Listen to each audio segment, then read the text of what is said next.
오늘은 지난 시간에 이어서 드보라가 어떻게 위기에 빠진 이스라엘을 구원했는가를 말씀을 통해 함께 나누기를 원합니다. 지난 시간에 이스라엘 백성들이 또다시 여호와의 목전에서 악을 행하였다. 이미 사사기가 가지고 있는 패턴이 있는데, 항상 하나님 앞에서 죄를 범하고 또 그로 인해서 징계로 인해서 고통을 당합니다. 그러면 부르짖고 하나님께서 사사를 통해 구원하시면 평화가 주어졌다가 또 잊어버리고 죄를 짓고, 이것이 이제 반복이 되는데, 이번에도 역시 이스라엘 백성들이 또 죄를 지어서 우상에 숭배하게 됩니다. 그로 인해서 하솔 왕 야빈으로부터 심한 학대를 당하는데, 그때에 하나님께서 준비한 사사 드보라를 통해서 하나님께서 구원의 역사를 써 내려가는데, 지난 시간에 우리가 4장 6절 7절에 보면 드보라가 바락이라는 사람을 불러서 너는 가라라고 그렇게 이야기를 합니다. 너는 납달리 자손과 스불론 자손 10,000명을 거느리고 다볼산으로 가라. 그러면서 7절에 보면은 하나님께서 이미 그들을 내 손에 넘겼다라는 것들을 확신을 주면서 가라라고 하는데, 바락이 조건을 답니다. 8절을 보면 바락이 그에게 이르되 만일 당신이 나와 함께 가면 내가 가려니와 만일 당신이 나와 함께 가지 아니하면 나도 가지 아니하겠다. 조건을 다는 이유는 우리가 인간적으로 생각을 해보면 그럴 수도 있겠다라는 생각을 합니다. 왜냐하면 당시 20년 동안이나 학대를 받아왔었고, 그 학대가 너무 심해서 당시 이스라엘 사람들은 감히 싸울 의지도 잃어버려서 정말 그 사람들을 피해 다닐 정도로, 그런 상황에서 그들의 철병거 900대를 생각하면 충분히 바락이 걱정하고 근심하고 이렇게 조건을 다는 것들이 인간적으로 생각하면은 이해가 할 만한데, 그것에 대해서 9절에서 뭐라고 말하냐면 이르되 내가 반드시 너와 함께 가리라. 그러나 내가 이번에 가는 길에서는 영광을 얻지 못하리니. 하나님께서는 그렇게 바락이라는 하는 사람이 말씀을 주셨고, 가면 그 백성을 그 적들을 내 손에 붙이겠다라고, 하나님께서 대신 물리쳐 주겠다라고 분명히 말씀하셨는데도 불구하고 이렇게 조건을 다는 것들을 기뻐하지 않는 모습을 보게 됩니다. 그래서 우리가 하나님 앞에 섰을 때에도 우리들도 항상 하나님 앞에서 하나님의 말씀을 듣고 하나님이 주시는 음성을 쫓아서 나아가야 되는데, 이 세상의 여러 가지 이유들로 인해서 근심, 걱정, 불안 할 때가 있잖아요. 그렇다 해가지고 우리가 조건을 붙이고 주저앉고 앞으로 나아가지 못하면 그것이 하나님이 기뻐하지 않으신다라는 것들을 우리가 말씀을 통해 배우게 됩니다. 그래서 여러분들도 우리들의 신앙의 삶을 돌아볼 때에 내가 온전히 순종하지 못하고 자꾸 조건을 달거나 이렇게 뒤돌아서거나 주저앉거나 그런 부분이 없는지 우리가 살펴봐야 됩니다. 그래서 우리가 마땅히 해야 될 것은 뭐냐면, 주님이 말씀하시면 그대로 믿고 순종하는 것이 우리가 마땅히 해야 될 일이고, 그것이 곧 우리가 승리의 길이라는 것들을 우리가 꼭 기억하셔서 여러분들도 항상 주님 말씀하시면 아멘 하고 믿음으로 순종하는 저와 여러분들이 되기를 예수님의 이름으로 축복합니다. 오늘 본문 11절을 보면 분명히 전쟁에 대한 이야기가 나오다가 갑자기 어떻게 보면은 분위기에 안 맞는 이야기가 나옵니다. 모세의 장인 호밥의 자손 중 된 사람 헤벨이 자기 족속을 떠나 게데스에 가까운 사하나님 상수리 나무 곁에 이르러 장막을 쳤더라. 그리고 12절부터는 다시 전쟁에 대한 이야기가 나오는데, 왜 11절에 이런 이야기가 나왔을까를 생각을 해보면 필요하니까 중요한 메시지를 담고 있기 때문에 이야기가 나온 겁니다. 그래서 11절 말씀을 좀 살펴보면 모세의 장인 호밥이라고 나옵니다. 일반적으로 모세의 장인의 이름은 르우엘이라기도 하고 이드로라고도 합니다. 그래서 모세의 장인 호밥하면 모세의 장인이 한 사람인데 성경에 기록된 이름은 여러 명으로 기록되다 보니까 사람들이 이게 누구냐, 호밥이 누구냐라고 이렇게 의문을 달아서 또 다른 그 해석을 가하는 경우가 있는데, 그 영어 성경 NIV를 보면은 호밥을 어떻게 하냐면 모세스 브라더스 인 로, 처남으로 이렇게 이야기를 합니다. 그런데 대다수의 사람들은 이드로나 루엘이나 호밥이나 같은 모세로 봅니다. 그래서 저희 교회 EM에서 보는 ESV 바이블 같은 경우에도 보면은 호밥을 father-in-law of Moses 해서 그 모세의 장인으로 분명하게 기록이 되어 있는데, 실제로 보면은 호밥이나 루엘이나 이드로나 다 같은 사람이다라는 것들을 보게 됩니다. 그런데 원래 그 모세의 장인은 미디안 사람들인데 아마도 그 하나님께서 홍해를 가르시고 출애굽을 한 그것들을 그 모세의 장인 이드로, 호밥도 당시에 미디안의 제사장, 정통 제사장은 아니었지만 그래도 미디안의 제사장이었기 때문에 그것이 좀 특별한 일이구나, 거기에 뭔가 있구나라는 것들을 생각한 겁니다. 그래서 출애굽을 할 때부터 그 모세의 족속이었던 겐 족속이 이스라엘 사람들과 같이 홍해를 건너고, 그리고 40년 광야 생활을 하는데에도 그들이 같이 섞여서 광야 생활을 하게 됩니다. 그래서 16절에 보면은 모세의 장인은 겐 사람이라 그의 자손이 유다 자손과 함께 종려나무 서급에서 올라가서 아람 남방의 유다 황무지에 이르러 그 백성 중에 거주하니라. 원래 미디안에 그 살던 사람들, 원래는 유목민이니까 돌아다니는 사람들이기는 한데, 그래도 미디안 광야에서 주로 다니던 사람들이 하나님께서 기적을 일으켜서 홍해를 가르는 모습을 보고 이게 뭔가 있구나 싶어가지고 홍해를 이스라엘 백성들과 함께 건너고, 그리고 광야에서 40년 동안 이스라엘 백성들과 함께 동거하면서 가나안 땅까지 가게 되는 것을 보게 됩니다. 그래서 이 겐 족속이 이스라엘 사람들과 함께 가나안 땅에 들어가서 어디에 거주하냐면 유다 자손과 함께 거주했다라고 합니다. 그래서 우리가 지도를 머릿속으로 좀 상상해 보시면 유다 자손이 받은 그 기업은 그 가나안 땅에서 이제 남부에 해당하는 지역입니다. 그러니까 당연히 겐 사람도 당연히 유다 자손과 함께 거주하였고, 아람 남방의 유다 황무지에 이르러 그 백성 중에 거주하니라 라고 했으니까, 그들이 가나안 땅에 들어간 이후에는 가나안 땅의 남쪽 땅에 겐 족속이 거주했다라고 하는데, 지금 오늘 우리가 보는 전쟁의 배경은 이스라엘의 북쪽입니다. 가장 북쪽에 위치한 곳에서 전쟁이 발생하는데, 11절 말씀에 보면은 겐 사람 중에 하벨이라고 하는 사람이 북쪽에다가 거기를 떠나서 장막을 쳤더라. 이 얘기는 뭐냐면 하벨이라는 사람이 원래 그 무리를 떨어져 나와서 북쪽이라고 하는 곳에다가 장막을 쳤다라는 것들을 우리가 이제 보게 됩니다.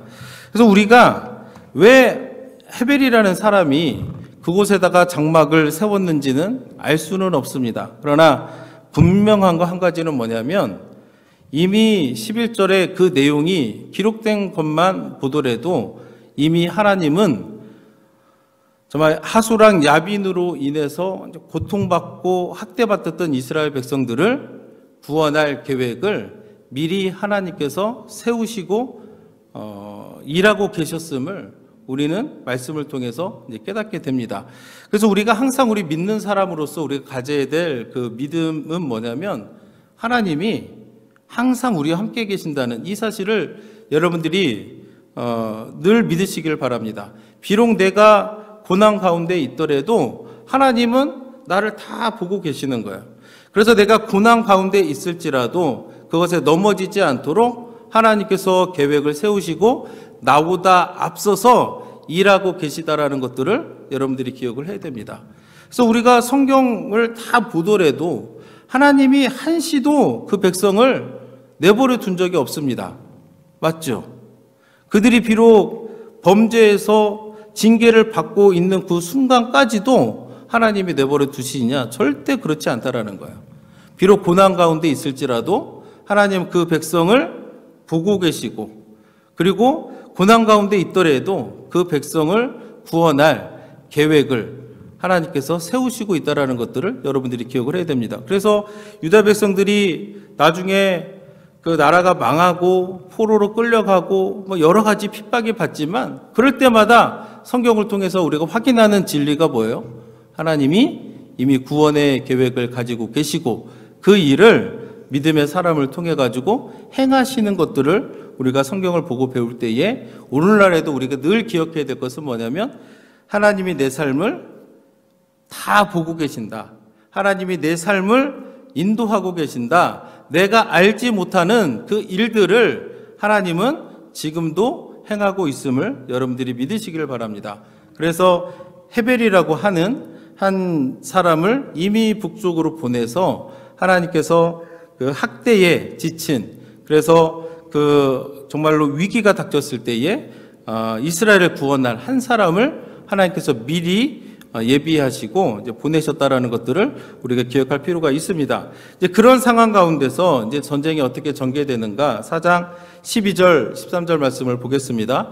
아비노함의 아들 바락이 다볼산에 오른 것을 사람들이 시스라에게 알림해 지금까지는 학대를 받았는데 감히 저항할 그 엄두를 못 냈는데 갑자기 10,000명이나 되는 사람들이 모여서 다볼산에 모이니까 사람들이 이제 그것을 시스라에게 알려줍니다. 이스라엘 사람들이 심상치 않습니다. 그랬더니 시스라가 모든 병거 곧 철병거 900대와 자기와 함께 있는 모든 백성을 하루셋 학고임에서부터 기송강으로 모은지라. 기송강은 지역적으로 보면은 강 옆에는 대개는 이제 평야가 이제 이루어져 있는데 그 얘기는 뭐냐면 철병거가 다니기가 좋은 겁니다. 가나안 땅은 남쪽은 산지가 많습니다. 그래서 철병거가 이렇게 다니기가 좋지 않은데 이제 북쪽은 이제 평화 지역이고 그리고 강 주변이기 때문에 이제 철병거가 다니기가 이제 굉장히 좋죠. 그래서 시스라 같은 경우는 아마 생각을 했겠습니다. 이번에 정말 본때를 보여줘야겠구나. 다시는 이렇게 우리를 대항할 마음을 먹지 않도록 확실하게 보여줘가지고 이제 그 우리의 무서움을 한번 보여줘야 되겠다. 이제 그런 생각을 하고 모든 그 병력들을 모아서 이제 기송강가로 가는데 14절 말씀에 보면 드보라가 바락에게 이르되 일어나라. 이는 여호와께서 시스라를 내 손에 넘겨주신 날이라. 여호와께서 너의 앞서 나가지 아니하시느냐 하는지라. 이에 바락이 10,000명을 거느리고 다볼산에서 내려가니 앞서서 바락은 드보라가 가라라고 했을 때 조건을 겁니다. 당신이 가면 나도 가고 안 가면 안 가겠습니다. 물론 이제 그렇게 약간은 유약한 모습을 보이는데 지난번에도 말했듯이 히브리서 11장에는 바락의 이름이 당당하게 그 11장에 이제 히브리서 11장에 이제 기록된 것을 보면 이제 그가 믿음의 사람이었다라는 것들을 우리는 알고 있습니다. 처음에는 바락이 두려워서 조건을 걸고 유약한 모습을 보였지만 이 순간에 전쟁이 목전에 닥쳤을 때는 그가 드보라의 그런 그 일어나라라고 하는 이야기를 듣고 일어나서 10,000명을 거느리고 이제 다볼산으로 이제 내려가는 모습을 보게 됩니다. 그래서 이제 15절에 보니까 여호와께서 바락 앞에서 시스라와 그의 모든 병거와 그의 온 군대를 칼날로 혼란에 빠지게 하심에 시스라가 병거에서 내려 걸어서 도망한지라. 압도적인 병력을 자랑하는 시스라의 군대가 하나님이 함께 하시니까 혼란에 빠지게 되고 결국에는 시스라가 이제 병거에서 내려서 이제 도망하게 됩니다. 4장에서는 하나님께서 어떻게 시스라의 그 병력을 혼란케 했는지 기록하고 있지는 않지만 이제 5장에 보면은 우리가 힌트를 얻게 되는데 5장 4절에 보니까 여호와여 주께서 세일에서부터 나오시고 에돔 들에서부터 진행하실 때에 땅이 진동하고 하늘이 물을 내리고 구름도 물을 내렸나이다. 하나님께서 어떻게 시스라의 철병거 900대와 모든 병력을 무력화시켰는가, 혼란케 했는가, 어떻게 시스라가 그의 군대에서 떨어져 나와서 도망할 수밖에 없게끔 만들었는가 보니까 하나님께서 엄청난 양의 비가 내리도록 하신 겁니다. 그랬더니 기송강이 범람을 하게 됩니다. 그러면 병거라고 하는 것은 이제 바퀴가 있는 곳인데 땅이 그 강이 범람하고 온 천지가 이제 물바다가 되니까 그 별 효용이 없는 겁니다. 그러면 정말 그 병거를 믿고 막 기세 좋게 이렇게 나아갔던 그 시스라와 그의 군대가 갑자기 하늘에서 비가 내리고, 이 갑자기 하늘에서 비가 내리는 것은 이게 왜 이게 큰 문제가 되냐면 원래는 비가 올 때가 아니거든요.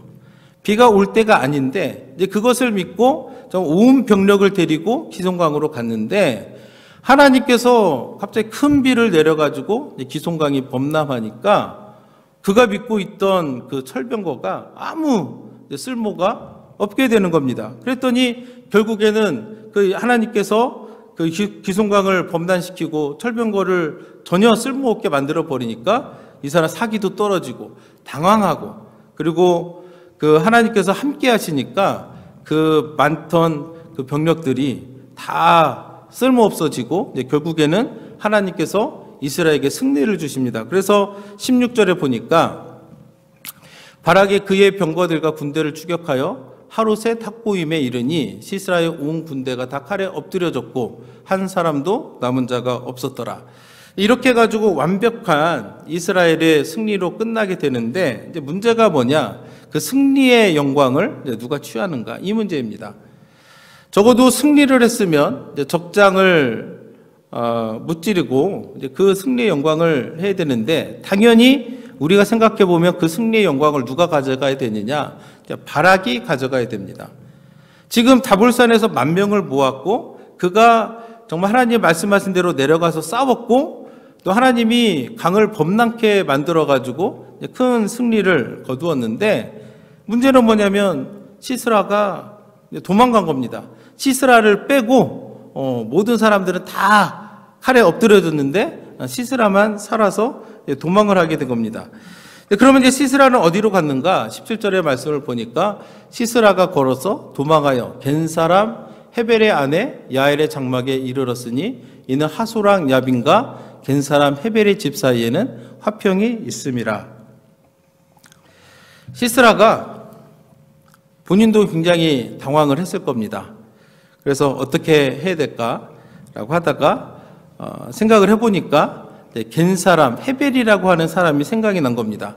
헤벨은 원래는 겐 족속이었는데 원래는 그도 유다 남쪽에 거주했었는데 그가 무슨 이유는 알 수 없지만 그가 이제 북쪽에 장막을 쳤고 또 북쪽에서 힘을 쓰고 있었던 하수랑 야빈과 이제 화평이 있었다. 즉 샬롬의 관계를 맺고 있었다.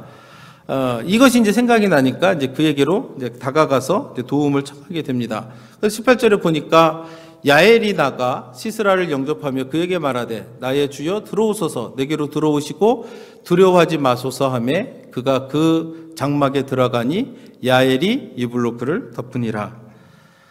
헤벨의 아내인 야엘이 도망쳐 나온 시스라를 보고 그를 영접하면서 그를 굉장히 극진히 대접을 하는 것을 보게 됩니다. 아마도 그렇게 극진히 그 대접을 함으로써 시스라가 가지고 있었을 혹시 모를 의심, 걱정 그런 것들을 없애기 위해서 그를 위로해주고 극진히 대접하고 이불로 덮어주기까지 합니다. 그런데 이제 어떻게 되는가? 21절 말씀에 보면은 그가 깊이 잠드니, 그가 전쟁에서 패하고 나와서 깊이 잠들기가 쉽지가 않죠. 그런데 야엘이 극진히 대접하니까 이제 의심을 풀고 이제 잠이 듭니다. 그때에 헤벨의 아내 야엘이 장막 말뚝을 가지고 순의 방망이를 들고 그에게로 가만히 가서 말뚝을 그의 관자놀이에 박음에 말뚝이 꿰뚫고 땅에 박히니 그가 기절하여 죽으니라. 원래 이제 고대 사이에 특히 이제 유목을 하는 사람들 사이에서 이제 장막은 누가 치느냐? 이제 아내들이 하는 일입니다. 그러니까 유목을 하는 사람이니까 장막을 치고 거두고 하는 것은 일상이고, 이제 그것을 주로 이제 누가 하느냐? 이제 야엘이 했을 것이기 때문에 말뚝 받는 거는 이제 선수겠죠. 그랬더니 이제 시스라가 잠든 틈에 그의 관자놀이에 대고 말뚝을 박으니 그가 한 번에 이제 죽었음을 이제 성경은 기록하고 있습니다. 22절에 보니까 바락이 시스라를 추격할 때에 야엘이 나가서 그를 맞자 그에게 이르되 오라 내가 찾는 그 사람을 내가 내게 보이리라 하며 바락이 그에게 들어가 보니 시스라가 엎드려져 죽었고 말뚝이 그의 관자놀이에 박혔더라. 바락도 시스라가 없는 것을 알고 또 시스라를 죽임으로써 그 승리의 영광을 찾으려고 열심히 추격하다가 야엘이 있는 장막에까지 이르렀게 됐는데 딱 그곳에 갔더니 어떻게 됐는가? 시스라가 이미 죽어 있는 모습을 보게 됩니다. 그래서 이 모든 것들을 볼 때에 처음에 바락이 조건을 걸면서 당신이 가면 나도 가고 안 가면 나도 안 가겠습니다 했을 때 드보라가 좋다 나도 가겠다 다만 승리의 영광은 내가 취하지 못할 것이다 라고 했던 그 말씀이 그대로 이루어지는 것을 보게 됩니다. 그래서 우리가 오늘의 이 말씀을 통해서 우리가 교훈을 함께 몇 가지를 나누기를 원하는데 첫 번째 교훈은 뭐냐면 우리가 기회 있을 때 기회를 잡아야 된다라는 교훈을 우리가 깨닫게 됩니다. 바락 같은 경우는 그가 용사입니다. 용사에게 있어서 가장 큰 영광은 전쟁에서 이제 승리의 영광을 맛보는 건데 그것을 하나님께서 미리 다 약속하셨음에도 불구하고 그가 조건을 달고 믿음으로 나아가지 못하고 머뭇거리는 순간에 그 영광이 이방 여인이었던 야엘에게로 넘어가게 되는 것을 성경은 우리에게 보여줍니다. 우리가 믿음 생활을 할 때 우리도 이와 같은 실수를 할 때가 굉장히 많습니다. 하나님은 이미 다 말씀하셨고 하나님은 이미 다 준비해 놓으셨는데 우리가 믿음으로 반응하지 못해서 우리가 마땅히 받을 그 상급을 놓치지는 않는지 우리는 생각해 봐야 됩니다. 그래서 우리가 할 일은 뭐냐면 항상 하나님이 말씀하실 때 믿음으로 아멘하고 순종하는 겁니다. 그래서 우리가 어떤 일을 할 때에 자꾸 조건을 달면 안 되는 거예요. 기회가 있을 때 우리는 잡아야 됩니다. 그러니까 우리는 너무나도 조건을 달아요. 내가 마음에 들면 하고 내가 마음에 안 들면 안 하고 이럴 때가 굉장히 많죠. 나랑 친한 사람이 뭔가를 하면 가서 도와주고 나랑 안 친한 사람이 말하면 안 하고 이런 것들은 이제 건강한 신앙생활의 모습이 아닌 겁니다. 그래서 우리가 항상 어떤 일을 하고 안 하고의 판단의 기준은 이게 성경적인가? 이게 필요한 일인가? 이게 우리의 기준이 돼야 되지? 이 일을 하는 사람이 나하고 가까운가? 나하고 친한가? 이런 것들의 기준을 두면 안 되는 거예요. 여러분들이 만약 선교를 한다고 했을 때 선교 해야 됩니까? 안 해야 됩니까?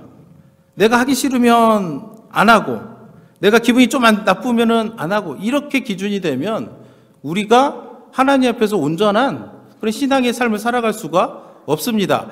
이미 하나님께서 나를 위해서 많은 것들을 예비하시고 준비하셨을 텐데 우리가 자꾸 이러한 신앙의 모습을 가지고 판단하고 살아간다면 우리도 바락이 그 가장 중요한 승리의 영광을 놓쳤던 것처럼 우리도 놓칠 수가 있는 거예요. 그렇기 때문에 우리가 할 일이 뭐냐? 기회가 왔을 때. 그래서 여러분들이 하나님이 말씀하시면 그때가 기회입니다. 아멘. 하나님이 내게 어떤 것을 맡기실 때 말씀하실 때 그때 내가 순종하는 것이 하나님이 내게 베풀어 주실 축복과 은혜를 붙들 수 있는 그런 기회임을 여러분들이 기억을 하시고, 하나님이 말씀하실 때 아멘 하고 순종하며 나아가는 저와 여러분들이 되기를 예수님의 이름으로 축복합니다. 바라기 14절에서 두 번째로 드보라가 일어나라 그리고 가라 했을 때 순종하면서 나갔잖아요. 그랬더니 무엇을 경험합니까?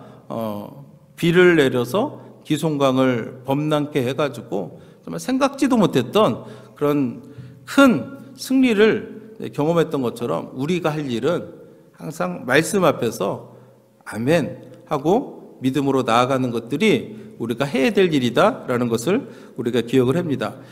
두 번째 교훈은 뭐냐면, 평소에 우리에게 주어진 일들을 우리가 묵묵히 감당하면 하나님께서 반드시 그것을 기억하시고 그것을 통해서 사용하신다라는 것들을 깨닫게 됩니다. 야엘이라고 하는 여인은 이방 여인입니다.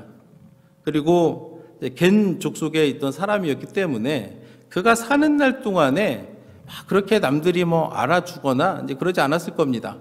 근데 야엘이라고 하는 여자는 본인이 유목민으로서 장막을 치고 그런 일들을 열심히 한 겁니다. 그랬더니 하나님께서 그것을 눈여겨보시고 이스라엘이 정말로 위험에 빠졌을 때에, 그리고 구원의 날에 그가 할 수 있는 일을 통해서 정말 승리의 영광을 보게 하는 그런 은혜를 베푸셨음을 우리가 기억을 해야 됩니다. 그래서 여러분들이 지금 있는 이 자리에서 여러분들이 열심히 하셔야 됩니다. 우리는 남의 떡이 더 크다고 내가 가지고 있는 것을 좀 작게 여기고 불평하고 그럴 수가 있는데, 그러지 말라는 거예요. 내게 주신 일이 무엇이든 내가 그것을 묵묵히 열심히 감당하면 하나님이 그것들을 다 알고 보고 계신다는 것들을 우리가 기억을 해야 됩니다. 다윗이 정말 이스라엘이 골리앗의 위협 앞에 정말 위기에 빠졌을 때에 하나님께서 다윗을 보냅니다. 그런데 다윗이 무엇을 들고 갔느냐? 돌맷돌을 들고 간 거예요. 돌맷돌은 뭐냐면 다윗이 가장 많이 써왔던, 그가 정말로 목동으로서 가장 많이 사용했었던 그 돌맷돌을 가지고 골리앗에게 나갔을 때 하나님께서 다윗과 함께 가셔가지고 골리앗을 무찔렀던 것들을 여러분들이 다 알고 있습니다. 사울왕이 그에게 더 좋은 칼을 주었습니다. 더 좋은 갑옷을 주었습니다. 그런데 하나님께서 그것을 통해 가지고 다윗을 강하게 하신 게 아닌 거예요. 평소에 다윗이 늘 해오던 그것을 통해서, 평소에 다윗이 늘 해왔던 그 모습을 통해서 골리앗도 무찌르고 하나님께서 축복하셨던 것처럼, 마찬가지로 야엘도 마찬가지입니다. 그가 이것을 위해서 어떤 특별히 다른 것을 하지 않고 그가 여인으로서 장막을 치고 거두고 그 일에 충실했을 때에 그 방법을 통해 가지고 시스라를 무찔렀던 것처럼, 오늘 우리들도 하나님께서 내게 주신 그 자리에서 여러분들이 정말 성실하게 신실하게 그 자리를 지키시는 것이 정말 우리들에게 중요하다라는 것들을 여러분들이 기억을 하셔야 됩니다. 내가 하는 일이 좀 남들과 비교해 가지고 작은 것 같다, 내가 하는 일이 별로 볼품 없는 것 같다, 불평할 필요가 없는 거예요. 그 자리에서 열심히 하면 사람은 알아주지 않아도 누가 다 보고 계시다고요? 하나님이 다 보고 계시는 거예요. 하나님이 다 보고 계셔서 하나님께서 때가 이르면 그 모습 그대로 또 우리를 사용하셔서 가장 축복의 길로, 영광스러운 그 길로 우리를 인도해 주실 줄로 믿습니다. 그래서 오늘 말씀을 통해서 하나님께서 보잘것없는 야엘에게 가장 큰 승리의 영광을 주었던 것처럼 이것을 우리가 기억한다면 여러분들도 지금 있는 그 자리에서 지금 하나님께서 맡겨주신 그 사명, 그 재능을 가지고 열심히 주님을 섬기면 하나님이 또 여러분들을 다 보시고 가장 영광된 길로 여러분들을 이끄시고 인도하실 줄로 믿습니다. 이 시간 다 함께 기도하시겠습니다.